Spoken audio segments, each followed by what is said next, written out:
Handwriting analysis tells a lot about someone's personal style, attitude, responses, and personality. When you know how to analyze in handwriting, it becomes a profoundly valuable asset to your living and management skills.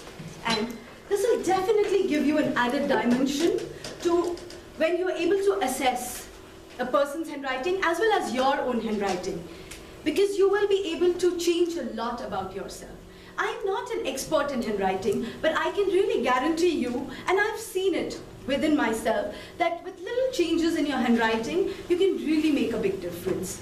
The correct loop, the correct slant, the correct spacing, the cut of the T, and the dot of an I really makes a big difference. And it is actually believed that good handwriting and understanding your handwriting can actually bring success and luck to you. It can actually strengthen personal power and magnetism. It can also unearth hidden talents and also help achieve brilliant attainments in life.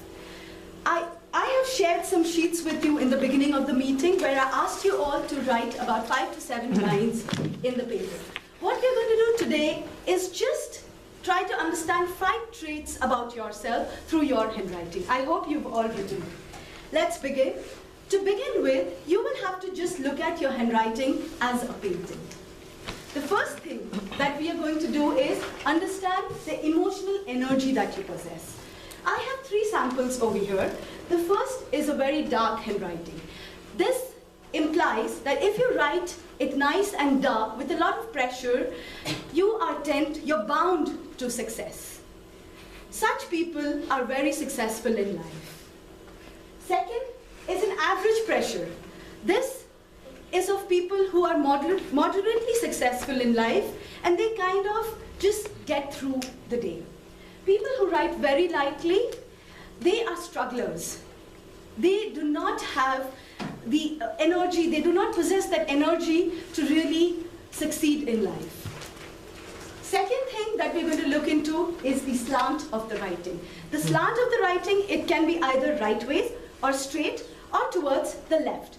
If your slant is towards the right, you are a very warm person. You're very emotional. Your heart rules over your head. If your slant is straight, you're very strong-headed. Your mind rules over your heart. But if your handwriting is slanted towards the left, then you're kind of mixed up. You're emotionally not very strong and you're mixed up. Next thing that we're going to look into is your concentration level. Now, I have 2 samples over here. The first sample is of the average handwriting that most of us have. That implies that we've got average level of concentration. Now, in this, we actually have to force ourselves to build up our concentration level. The second is a larger handwriting. Now, these people have very bad concentration level, and they move to different errands at different times. Now, this is a very interesting handwriting. This is a very minutely small written handwriting. Such people have a very good level of concentration. They can work for one particular thing for a very long period of time. Now, such handwriting are generally people who are researchers, doctors, scientists, writers, and you would be surprised to know that this particular handwriting is actually the handwriting of Albert Einstein. Now, next we're going to look at is the spacing between letters. The spacing between letters is the letters in a particular word. Now, if you write your word very compressed, then you are a confident person. Not very compressed. If it is average, you are a confident person, like the first one. Second is very compressed. If you are if it is compressed, you are not very comfortable within yourself. You are, and the third is where it is mixed up, sometimes compressed, sometimes wide. Then you are mixed up within yourself also. So you need to work into it. The fifth is spacing between words. Now, the spacing between words in a sentence. The first one is again crowded. Such people are actually people who love live in the crowd. They are, I would say, a people's person. And the second is wide. So if a person has a wide handwriting, then they are loners. They don't really like to be with people. They are not very comfortable being with people. So this was what, these are the 5 points that I wanted to share with you all. I hope you are able to analyze your handwriting in general, these 5 traits about yourself. What I will do is now, I'll pick up one random handwriting from maybe here, and let's try to analyze this handwriting, okay? Now, when you look at this handwriting, the first thing, as we said, emotional energy. Now, if I look at the back, the pressure is quite high. Not very high, but yes, the pressure with which the person has written is there.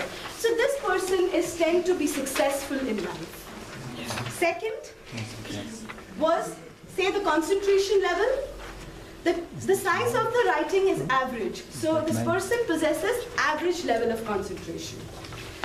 Third thing is the spacing between letters. Again, it is average. So what would you say? He is confident. The person is confident.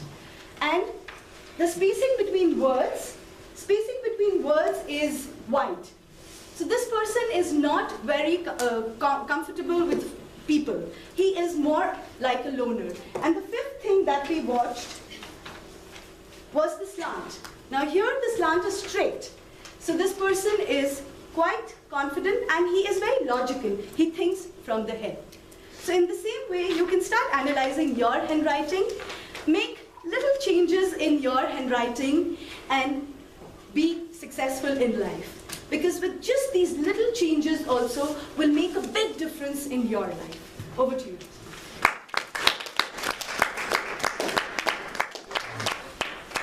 She was Toastmaster Nishi, who presented an analysis on handwriting and let us know the benefits of having different kind of handwriting. Now, the theme optimistic that came to my mind when all of a sudden I had a call from Toastmaster Nishi and she said that maybe I won't be able to make it for my speech in the upcoming session. And that was followed by Toastmaster Moon posting that someone else please try to manage the camera because I won't be there for the meeting.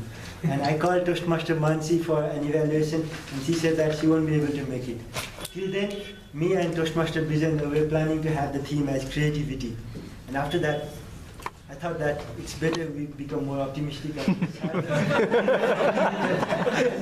of the Toastmasters are back now. And although I had to face few difficulties managing speakers, all 3 speakers, and managing 3 evaluators for the speakers, I didn't lose hope and I was jubilant throughout the process.